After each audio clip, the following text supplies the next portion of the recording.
Good afternoon. Today is April 12th, 2018. My name is Helene Tischler. I'm here at the Newton City Hall Law Library with Reverend Howard Haywood and his wife Katy Haywood. Together we're participating in the Newton Talks Oral History Project that's being conducted with the Newton Free Library, Historic Newton, and the Newton Senior Center. Thank you so much for being here and being willing to do this. It's wonderful. So tell us a little bit about where you're from originally. You told me a little bit earlier how you came to live in Newton, how your folks came to live here.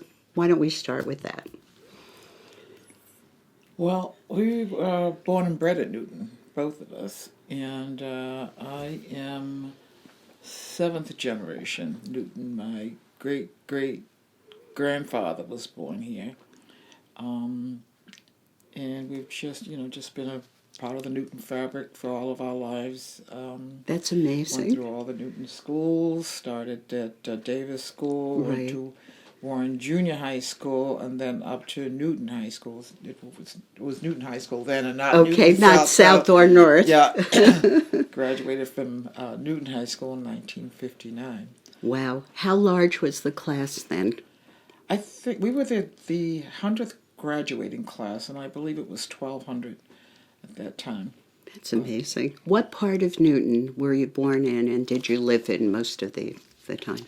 Well, we both lived in West Newton, in has always been known as the Colored Village, which is down behind the St. Bernard's Church. Right. In that area. A lot of people don't know that we're there, but we are.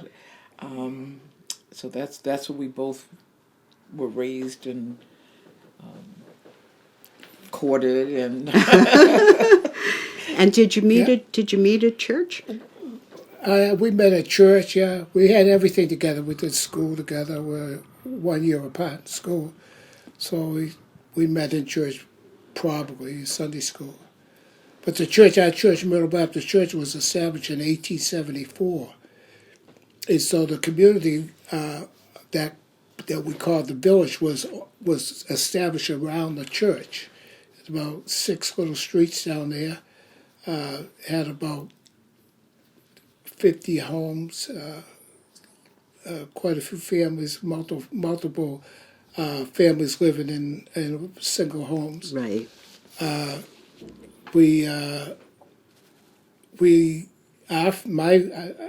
My family is here 8 generations.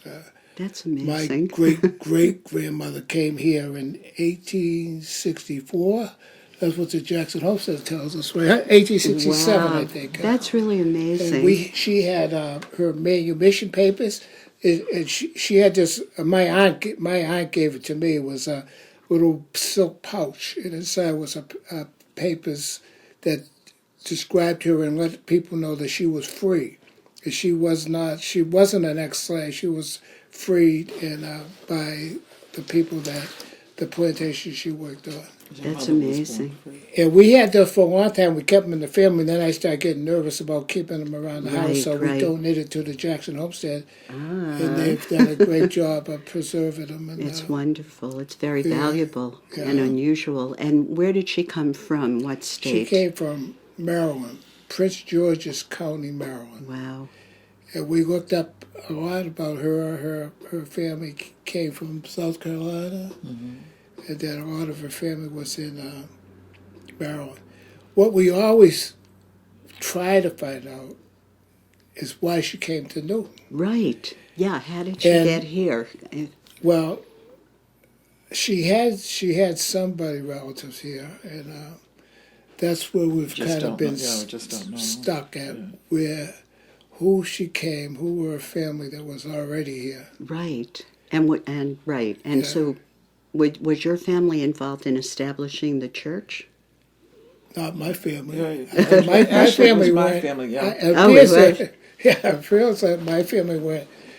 Not until my grandfather, my father's father, was then active in the church. But before then, doesn't appear that my family was active in Myrtle Baptist anyway.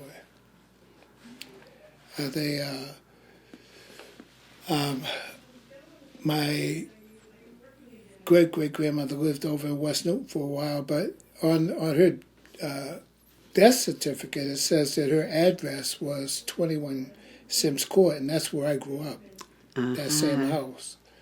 Yeah, and so this trying to figure out the rest of her family, Right. where they settled. We know she had a twin daughters, a daughter, but we can't find out much about them, where they went after. I'd just like to add too that Yes, because please. because of the manumission papers, Right. and, there was great interest in the Jackson homestead, and they did tons of research on her because they have access to people, museums, and information that we don't have. So a lot of the information that we have on her name was Louisa Magruder. Oh, So a lot of the information that we have on her was gotten through the Jackson homestead. that's really amazing. And your family, how did they get Oh my to goodness, Newton? my family. My third great grandmother came from Enrico County in Virginia,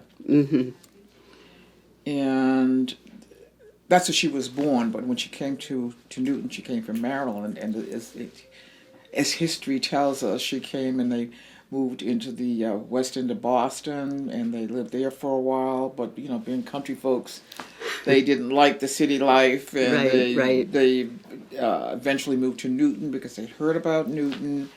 And when they came, they joined the Lincoln Park Baptist Church. A lot of this history is known; it's written and documented a lot of different places. Of but, course. We want to hear it from your perspective, too. And they joined the Lincoln Park Baptist Church in West Newton, and I don't know if you even know where that is. It's just a little above St. Bernard's Church, across from right at the mouth of the Turnpike, actually. Right. So when they came here, this is my third great-grandmother and her husband and several children. They joined the Lincoln Park Baptist Church, and there were other families that had been there for quite some time. We had been told that the church was very welcoming, very open, and loving to them. But however, they had to sit in the balcony. Interesting. They had to sit in the balcony. And I don't know if you've ever been to a Black Baptist church, but our style of worship is very lively. Yes. And being from the South, a lot of the members just missed that kind of spirit, and they left the church. They had they got what they was called dismission papers. They asked the church if they wanted to leave. So it was a friendly separation. Split, friendly split, and they left Lincoln Park, worshipped in different members' homes for a while until they were able to build their own structure, which is now the Myrtle Baptist Church. But the land was donated. We can't figure out if it was donated or it was sold to them through a clerk, very wealthy landowner in Newton, who was a member of the Lincoln Park Baptist Church. So interesting. So that's 1874. So that's pretty much the beginning. But yeah, and that was but through your family. that was my family. But there were other families who were there before 1874. And were there any records of what their reception to them was in Boston? Why they left?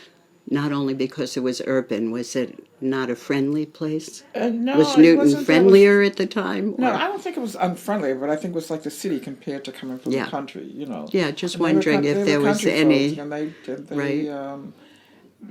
they heard of Newton, and there were a lot of abolitionists in Newton. Yes. And a lot of opportunities for work in Newton. Yeah, a lot of that's where job they came. opportunities. Yeah. Because Newton was got the railroad in around 1865, the Boston Albany Railroad. So a lot of foreign people from the Boston area moved to Newton because they could take the train into Boston for work. And West Newton Hill was one of the areas where they formed. A lot of homes and a lot of people worked in those homes doing Right. housekeeping and all Right, that stuff. right. And so those job opportunities made it a likely place for them to come. Newton back then, and a lot of people don't realize it, but even when we were kids, Newton was a perfect mix between suburban and rural. It was a lot of farms in Newton back when we grew up. So interesting. We played like we were in the country. It was much different, So for them, the people that had come from the southern rural areas, it was much more like home. Yeah. So we, every one of us, we had, pear or apple trees or peach trees or cherries, big guns and fall Wonderful. guns. Large plots Yeah. of land. Yeah. Right. Not necessarily. But- There were large plots. Yeah. But ours were no. just- we didn't live in large plots. No, and the church really stabilized the community. Right, it was a place where no matter what was going on in people's lives or outside of the community, the church was the place where people felt safe, respected, and a lot of good things happened at that church back then. What were some of the things you remember growing up, about the church, the neighborhood, West Newton, any events or special things that you can recall? Well, for me, and I know I've been talking to my mother, who was a church historian. So, and because of that, we talk about it a lot, and we have a lot of documentation. But the church was like the focal point. The church that's where you went, and you met your friends there, and I know we had a youth group at the church, and you went there because, well, you wanted to get a little religious education, but the boys were there as well. Of course. A lot of couples met their spouses there, Right. and That was it was just a great, great Very experience. important. Yeah, and behind the church was a huge field that was, it was magical. When we were kids, we played out there. We did all kinds of. What kinds of things did we do in the field? Like I say, it's so far back. I mean, not so far back, but so different from. If I told my grandkids, they'd say, "Well, we did go like looking for snakes and getting frogs and Worms for fishing. And all kinds of nature things, figuring out what things were, the different kind of wild growth that was out there. And we gave all names. We gave all those wild growth names, the weeds, like crawling grass. I don't know if you this grass that if you walk in it gets in your pants and goes up there. Yes. So there was a lot of that around there. Then there used to be these little green things that grow in it, and like could be foam that be on the outside of them. And everybody said, "What is that?" And we said, "Well, there's snakes over there. That's snake spit. That's what that is." So we made up everything. We just was very adventurous. And the Cheesecake Brook ran right through our communities, and that was great because it was open up at Warren Junior High School. Yes. In the back there. Wow. So we could go down in there, then crawl under, and go all the way down into the village, and then come up. It came up right by the railroad tracks there. That's So it was amazing. funny, and we'd play down there, which was very dangerous, but we did it. And we had one little of our kids that grew up with us. So we called him. His name was Brian Houston. We called him Pygmy. He was little. He was small. He had a twin brother that was like a monster, and Brian was a little small kid. And he was like, the guy on TV that died with the animals that. The crocodile hunter? Yeah. Yeah. I'm telling you, he like dogs weren't afraid of. He wasn't afraid of dogs. If you'd see him up the street and say, "Brian, what are you doing?" They'd pull a frog out of his pocket, or he had snakes in the other pocket. Wow. He really And that was does. all in the We used to go neighborhood. fishing. Yeah. We used to go fishing Where at the did you Charles River. fish? Huh? Where did you fish? At the Charles River. We walked up there by around where the Marriott is, but Yes, Norumbega Park yes. was, and also up in the recreation area, which is closed now, further south down on the river. Right. Was that the Rex, right? Yeah, they call it recreation. I don't know if you all even knew that happened. It's called Yeah. the There used to Rex, be yeah. a place run by the MDC. It was a pool. Uh-huh. Yeah. Do you remember? Yeah, And they had a big sure, hall where you could play sure. pinball machines, buy food and It's everything. wonderful. And they had a boat rental place there. Yes, they still have a boat rental near the Marriott. Yeah. And So- did you go to any of the other ponds or lakes or Norumbega or... I went to yeah, the sure. Cove. Went to the Cove Bulls Pond. The cove. We used to be You able know- to swim. We used to swim in the At Auburndale the Cove, playground yeah. when we were kids. Really? Yeah, you can't Oh, do yeah. that anymore. You could. No, you can't. We got ice skate. They have it now, ice skating in the winter. Yes. But another place that we used to ice skate, people who know is Dolan's Ponds. Dolan's Reservation over in the back off of Webster Street. Right. You go back there down Webster Park and it's all reserved back Right, there. But right. it used to be a pond back there. And you could it's just skate about there. dried up now. And we used to go there and skate. That's where I learned how to skate there. Because we'd cross the tracks and go over there. What about Bullough's Pond? Did you ever go there? Yeah. I don't Bulls think I ever Pond went at to night the I pond. did. Yeah, we were pretty good skaters. Yeah. I know where I never went was Crystal Lake, though. I never No. went there. It was like the other side of the world. Ah, Yeah, but I can remember as a Interesting. kid, they would flood the backyard. They take a hose and flood the backyard, and ice would freeze, and that was like at that time. That was in Cherry Street. My parents moved after the taking of the Turnpike, which is a whole other story. But we used to skate out there, and it was like the hot chocolate and a little bench. And, sure. That's it was just- wonderful. yeah, Wonderful memories. Life was pretty darn cool then. It's changed a lot. Yeah. If we always talk about that too, because most of us it was very tough. If my father died, 41 years old, my mother didn't have any education or anything, and her story was like more normal than the Turner family is a big family in Newton. They had 12 kids.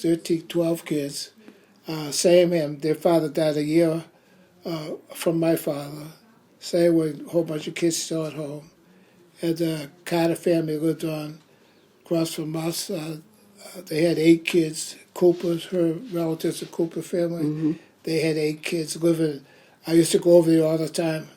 They lived in 3 rooms, second floor. But I'll tell you, if you asked us about how our life was, everyone would say it was great. Right. And You didn't We emphasize didn't- hardships. know it. we didn't know what Right. pulling that. It's so we had a More than different just- outlook on life, and there were some people there.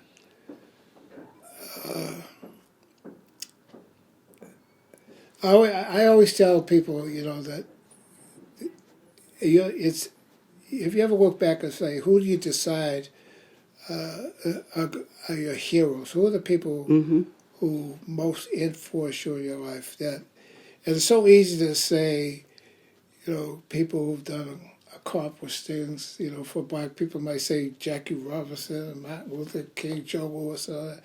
But for me, it wasn't like that. And I think for a lot of us, it was the people in that little community that no part of life was easy. No. No part. The men in particular who went off and fought in the wars and then came back here and couldn't get a job. Right. Or fought in wars and came back to this country on ships that were segregated, which was bizarre. I which know. Was, It's and they'd get off- mind-boggling They'd now. get off the ship and say, black soldiers go this way, white I soldiers know. go. I mean, I used to say, well, how do you deal with that emotionally? How do you, Exactly. Through how does World that- War II. Yeah. I mean, it was Truman Right. who How finally does that- desegregated.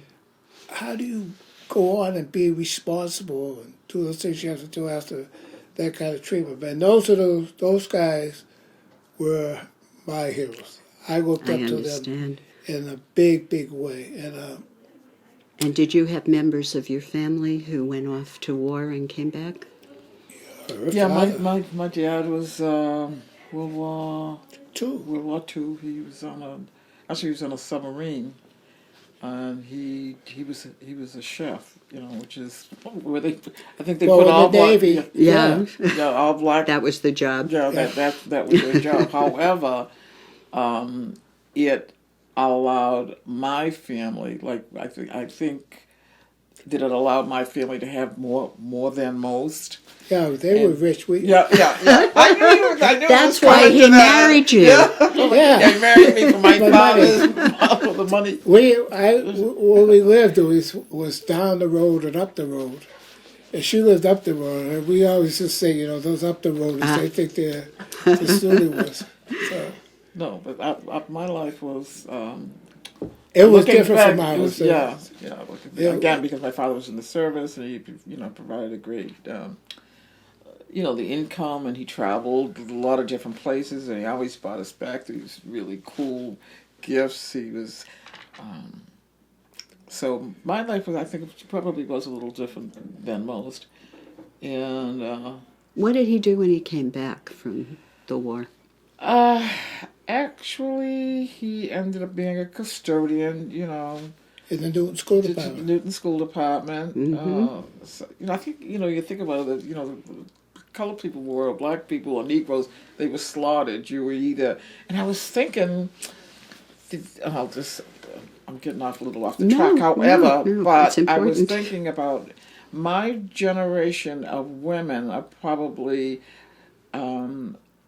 a lot of my friends who came from the South worked in service. They were Right. maids, and that generation is dying off because the younger generation, Different they're going to college education, and they're different getting that opportunity. education. But for the most part, that's what everybody did. That's That was what your everybody job. did. That everybody did, and there was no shame in it. That No.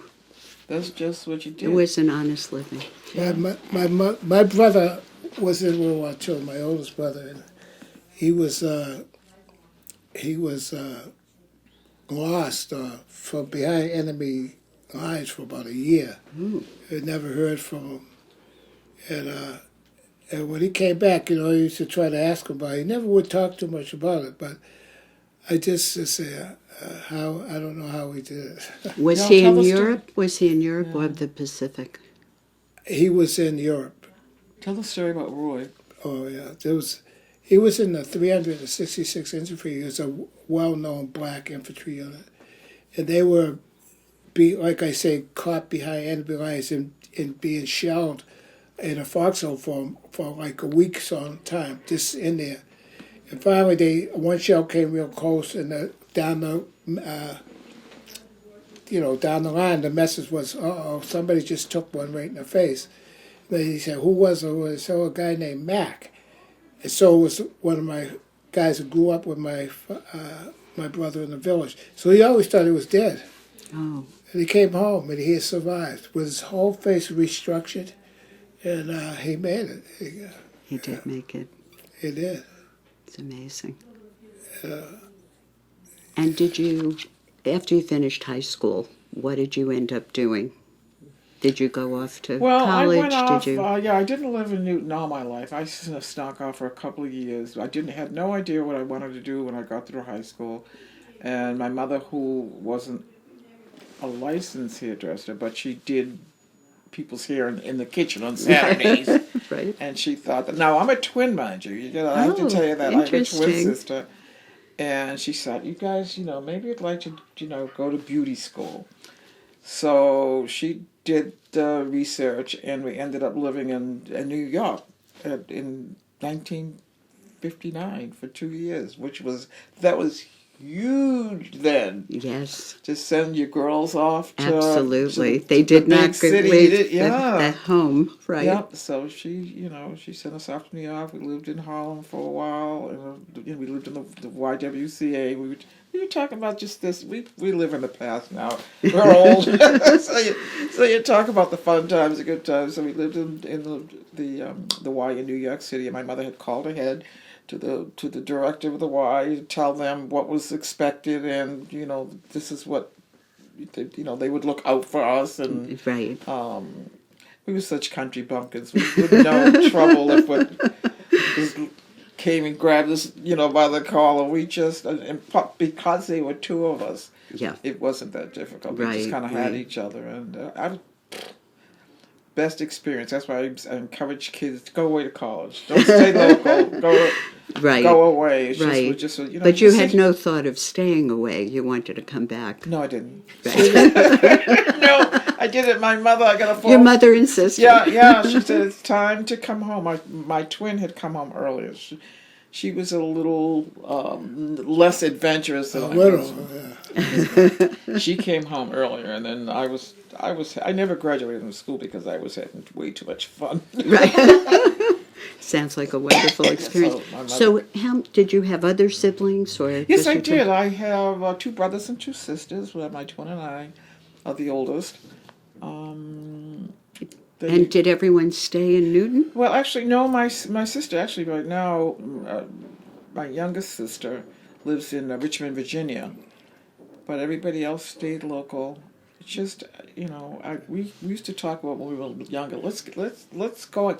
Leave Newton. Let's join the Peace Corps. We wanted to get out of Newton and find out what else was out there in the world. Right. Never happened.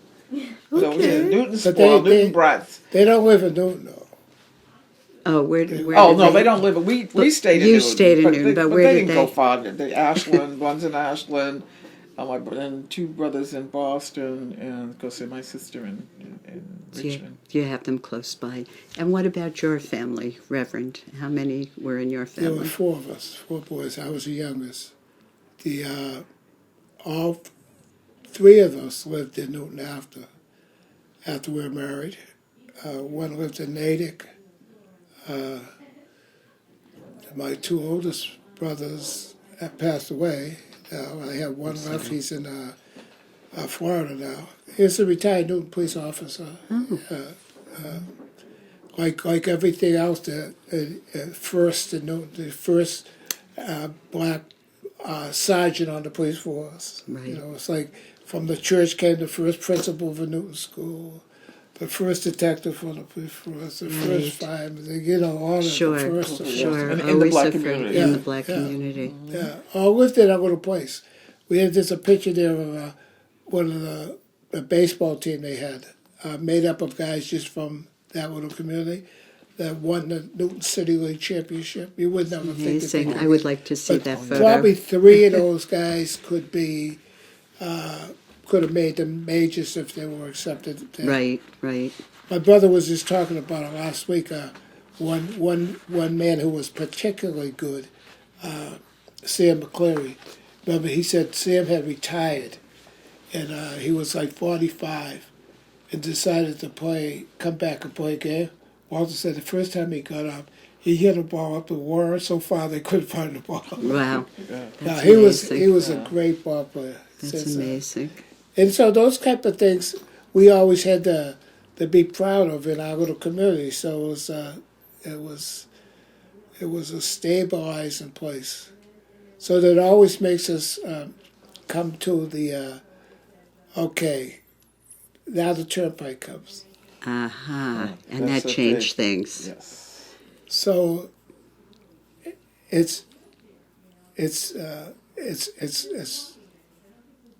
it's just can't believe it. They're going to take our homes.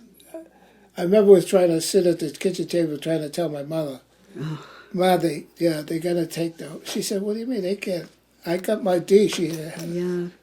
I said, So- "We tried." My brothers were telling, well, they could do it. So when I think about it, in the overall picture, was it good or bad?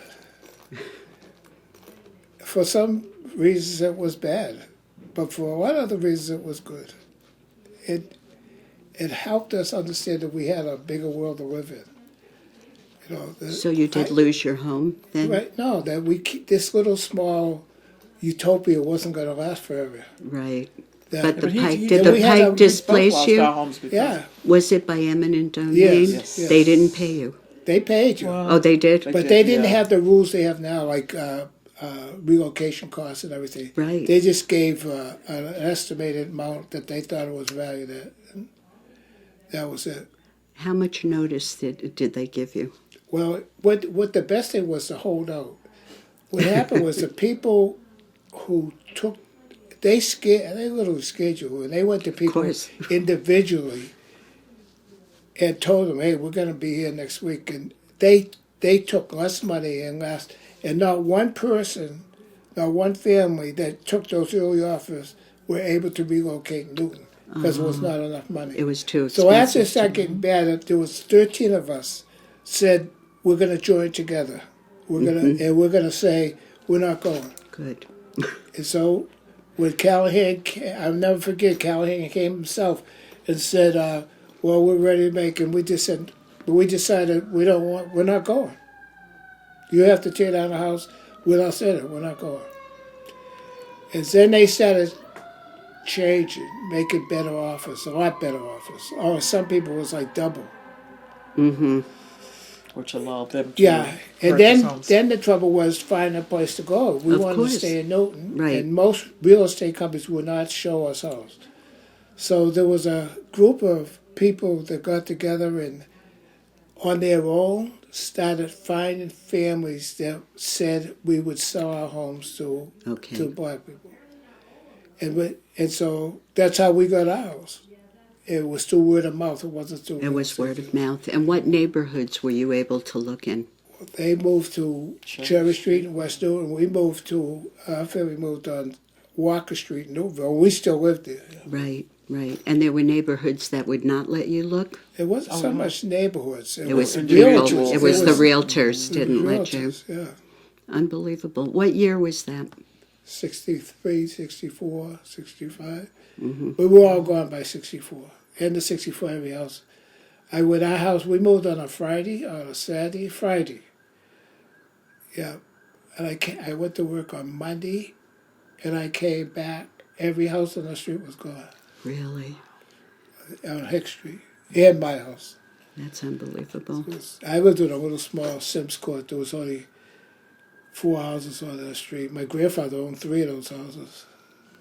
And then it was all gone. And then both 2 of them were gone. One's still remaining.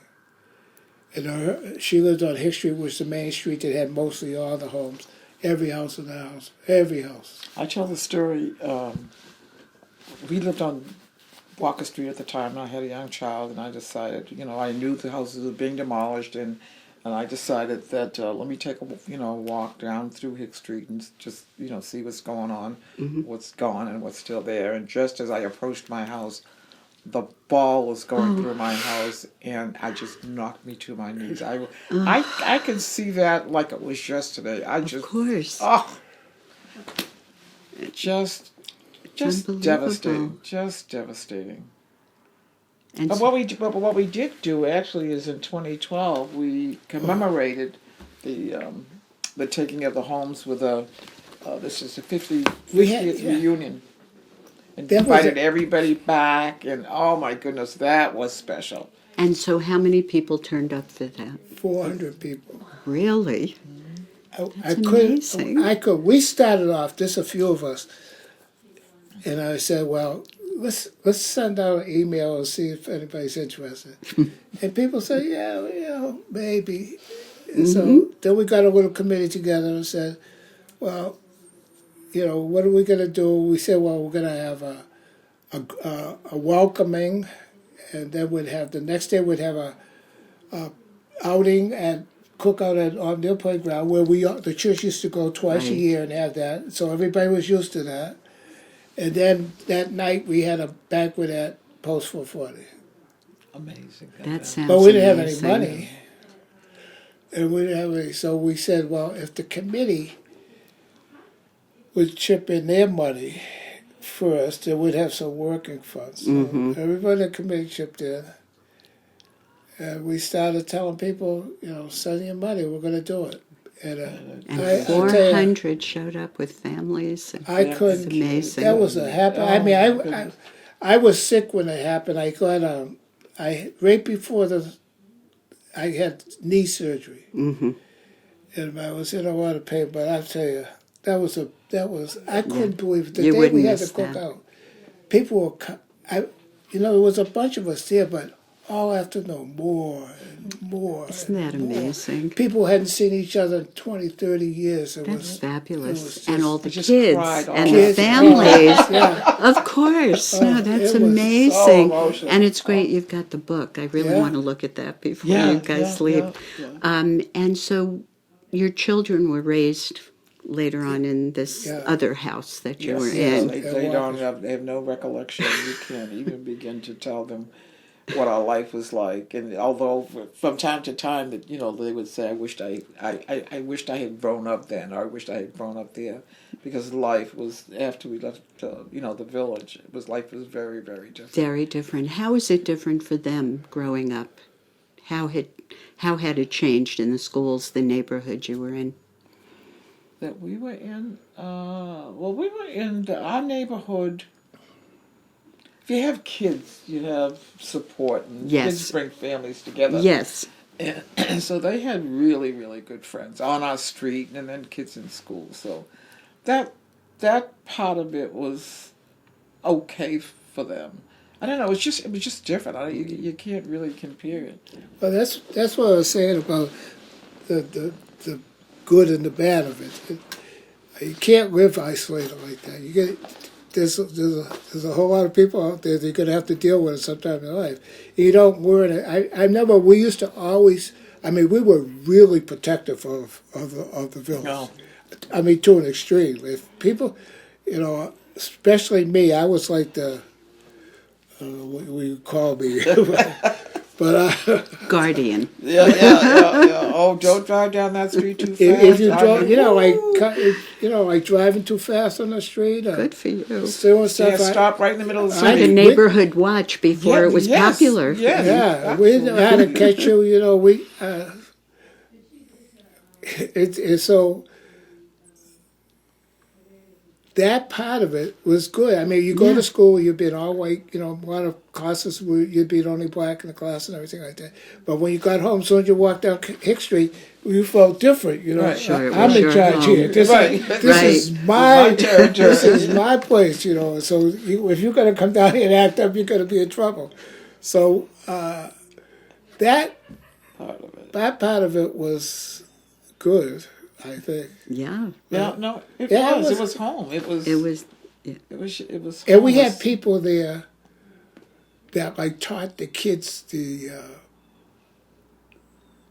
Black history. and poetry and things that you wouldn't get. There was a lady named Bessie Hipkins, and she had suffered a really terrible car accident. She got hit by a car. She was all bent and deformed and everything. But she loved the classics and Peg Shakespeare and all kinds, Langston Hughes and stuff. And she would teach the kids about it just on her own, just have the kids come over her house and she would talk to them and stuff like that. And we had the broom factory. I don't know if you ever heard of Reverend Louis E. Ford. He was a pastor of Myrtle for 33 years, and he was a master broom maker. And he built a little factory right on Hick Street. And him and his wife worked there together. They used to make brooms and sell them to S.S. Pierce was his main customer. But it was that kind of the character. Of the character. There was character. It's really in that amazing. The good guys, the bad guys, and everything else in between. It was your big extended family. Yeah. And did your kids end up in Newton? Did they have the same positive feelings? Well, I have my oldest is a daughter. She's 52. You'd have to drag her out of Newton. Kicking and screaming. Yeah, really. She's a single mom and she's not had it easy. And just a couple of years ago, like she was going to probably have to move. And it would have been. I don't know. She couldn't handle it. No, I don't think so. She loves this place, and she was able to. She was able to stay. And what was their experience in the Newton schools? You mentioned sometimes you were the only black person, African American. But by that time they had Mecco for one thing. Right. But Chrissy had a pretty. My daughter, she's kind of sensitive, and I can't say she was shy, but she was sensitive. But I know she was at Horace Mann, and according to her, she, the kids were calling her names, and she would come home crying, and we'd have to go down to the school, talk to the school psychologist, and what they told us, and was the thing that I didn't like. They told us, well, if you had red hair, they'd be calling you red or tire top, or it's no different. And we had to tell No. it is different. Yes, It's very, it very is different. So we ended up, as a matter of fact, taking her out of the Horace Mann school, and you she did. ended up going to Warren Junior High School. So it didn't make sense to have two kids, one kid here and one kid there. So both of my kids graduated from Warren Junior High School. We just took her out, and she made new friends and flourished. And And then it was okay. Yeah. And which high schools did they go to? Which high school? North. Newton North. Yeah. Both And that experience was okay? Yeah, And my son's no, personality it was so much different Yeah. from my daughter's. He was able to deal with issues much better than her, and he had a lot of friends. So I don't. He didn't have any problems. I don't think Chrissy did either. No. The one thing I can say about my kids is they had a good circle of friends. They Right, had, right. Friends that did, as a matter of fact, they're good friends even today. So they had a really good circle of friends. So they, I believe my son is just as gregarious, he collects people. But I can't say that they had a bad experience at high school. Okay. I tell you, it's funny now because my oldest friend, the person I remember as making friends with, we're still friends now. We met. We were 4 years old. Our mothers were signing us up for kindergarten, It's amazing. Okay. and we met then, and we went all through high school. And then he got married. He got married early before we did. We got married early. How old were you when you married? I was 21. I was 20. In those days, you were considered an old maid if you weren't married. No, I'm serious. If you weren't married by the time you were 20, people started looking at you like, what, you can't find a husband, what's wrong? A lot of So my just in friends time for Yeah, you. right out of high school. We waited a couple of years. Yeah, when we got married, her mother almost had to be hospitalized. But she knew you and liked you, I'm sure. No. She didn't like him. She knew me, and that was the problem. That was the big problem. And so we eloped. Did you? Yeah. Really? Yeah, So I did. where did you elope to? Where did you get married? to I know We we only got have a few married. more minutes, Oh, but this yeah. is... We got married in Medford by Justice of the Peace, actually. And it lasted all this time. So you grew on her mother. Oh, yeah. Yes. It did a whole flip. Yeah. We've been married this 56 years this month, a couple That's- weeks. That's beautiful. Yeah. That's wonderful. It's so fascinating. I mean, we could go on and on if you had the time. Is there anything you want to add to this that you'd like to sum up with, or something you would like people to remember about your experience? Well, I think I always say, she thinks, that probably I should be working for the welcome wagon for the. I love this place. I really do. And people ask me why. I said there's a lot of good reasons. The schools, the opportunities we had. When I was a kid, people say you didn't have anything, we didn't have anything. We didn't have anything. And we had the playgrounds in the mornings in the summertime. You could go to any of the playgrounds, and it was supervised. You never paid money. I don't know. I went to camp for West New Community Center. My mother didn't have no money to pay. We all these opportunities we had. The skating at the Cove, and summer programs, and teachers that would guide you through school, and everything. It's just a Just it's good It's memories. a wonderful Kids, the place, school system. and I think sometimes people undervalue the human resource that we have here, not the not the Right. yeah, it's a very rich place, a very affluent place, but it has a better richness. It has a richness of humanness that we sometimes don't value enough. So that when people care about each other, it makes a difference. It Yes, it really makes does. your life more vibrant, more anything to know people love and care about you. We experience that a lot here, and there, along with some of the bad stuff too. But Right. But overall, you have Yeah. good memories. yes, Very, very. Did you want to add anything, Katie? No, I think That I was think Howard- wonderful. yeah, You- I think Howard you did has great. Said it all. I just want to add about Howard is he's a political junkie and he's involved in the city of Newton. Everything that comes down the pike, that's of interest and of benefit to the community, he's there. He's right there. Yeah, well, thank you so much for volunteering to do this and participating.